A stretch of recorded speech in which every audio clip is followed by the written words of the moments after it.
C'était l'une des craintes de Bercy. Le choc psychologique pour certains Français de voir leur salaire net baisser automatiquement à cause du prélèvement à la source. Mais 3 mois après son lancement, Gérald Darmanin et ses équipes peuvent être rassurés puisque 81% des Français se disent satisfaits par cette mesure.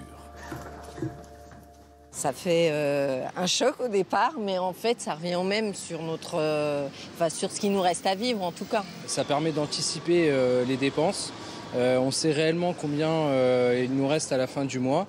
Et au moins, on n'a pas de surprise. Moi, j'en suis ravi. Je n'ai pas épargné puisque c'est prélevé automatiquement tous les mois.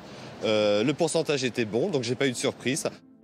Une simplification de l'impôt que le gouvernement veut accentuer en supprimant par exemple la corvée annuelle de déclaration d'impôt.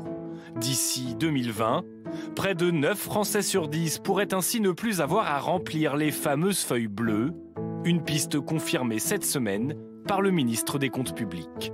Grâce au prélèvement à la source, oui, sans doute, cette année sera la dernière année pour laquelle les Français, les contribuables français auront une déclaration d'impôt obligatoire à faire.